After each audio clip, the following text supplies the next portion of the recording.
அதன் பிறகுதான் கான் சாஹிப் வருகிறான். கான் சாஹிப் வந்து வஞ்சகமாகத்தான் புலித்தேவரை அவன் வலை விரித்து அவன் தோற்கடிக்க முயற்சி செய்கிறான். அதுக்கு திருவாங்கூர் மார்த்தாண்டவர்மன் உடந்தையாக இருக்கிறார்.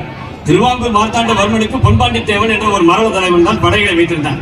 களக்காடு முக்கியமான இடம் என்ற காரணத்தால் மார்த்தாண்டவர்மனுக்கு முதலடியாக அந்த மருதநாயகம் என்ற கான் சாஹிப் அதை கொடுத்துவிட்டு அவனுடைய ஆதரவை பெற்று புலித்தேவரை அடிப்பதற்காக உதவி செய்கிறான்.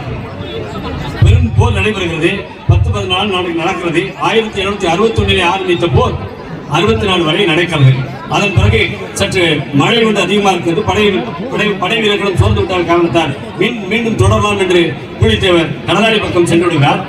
இங்கே இருக்கக்கூடிய கான் சாஹிப் 1764 அவன் இருக்க வேண்டாம் என்ற எண்ணத்தோடு ஆங்கிலேயர்களும் மார்க்காட் நவாபும் அவனை பிடித்து 1767 தூக்கு போட்டு அவருடைய தலை, உடல், கை, கால் எல்லாம் தனித்தனியாக வெட்டி எரிந்து ஒவ்வொரு இடத்துல அனுப்பிவிட்டார்கள். இது ஏன் இந்த கதையெல்லாம் உங்களுக்கு தெரியும்.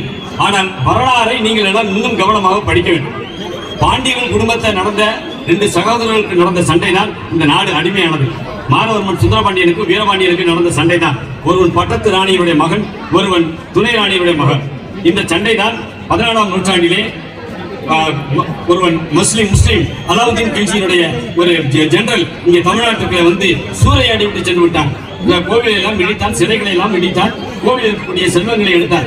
ஒரே பாண்டியனுடைய ஒரே ஒரு கருவூலம், ஒரு பொக்கிஷம், அதை மட்டும் கொள்ளையடித்து 940 யானைகளிலே அவன் ஏற்றுக்கொண்டு டெல்லிக்கு சென்று விட்டான்.